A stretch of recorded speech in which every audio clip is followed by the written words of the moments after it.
Bangena kanjalo long division isibalo somlomo intombi zimdabuleka ngisamqoma ngoba zimthanda umthunzi ukuphumula intombi noma wengane yakho ukuphumula kwesami isifuba yimi wethi crush onyoko bephelele bafana ngumgodi okulahla umuntu wamlahla uma wengane yakho ngamcosha ngamthethisa ngamentsutho wabe suyamfuna futhi wena.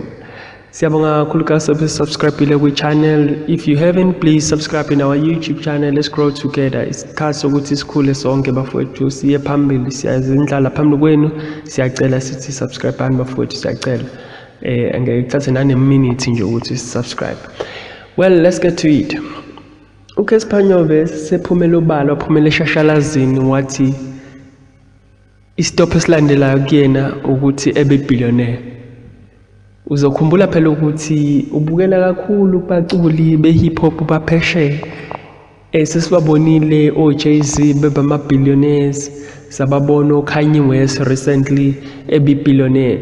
So nayo umfana wase Mofto seshilo wathi ufuna ukuba i-billionaire and siyamazi-ke uKhesiphanyobe once into wayisho awuyayenza and futhi uzoba yiyona.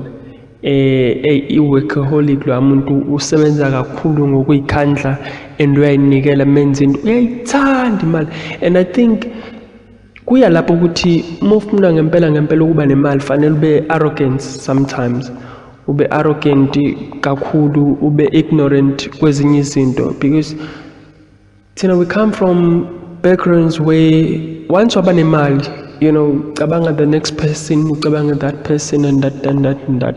Egcineni usuyikhohliwe wena, ugcina usukhohliwe amaphupho akho, ugcina usuyikhohliwe ama-target akho ukuthi uthe ufuna ukufika at the age of 35 suno 1 no 2 no 3 no 4. But once waba nemali at the age of 25 sucabanga ngezinto eziningi. Yes, we need to improve impilo zabantu abasondelene nathi, we need to improve amakhaya esiphuma kuwona, we need to take care of our people, close people, as well as our family, relatives and community. But at some point we need to be arrogant, we need to be selfish little bit, kancane nje sithi uba selfish lapha nalapha.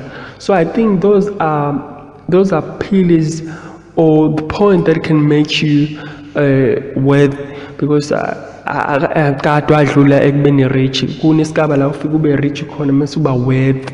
Yabona se-worth manje, yabo manje se-worth lokwangempela unemali wamfana uyayithanda imali, yezwa uyayithanda.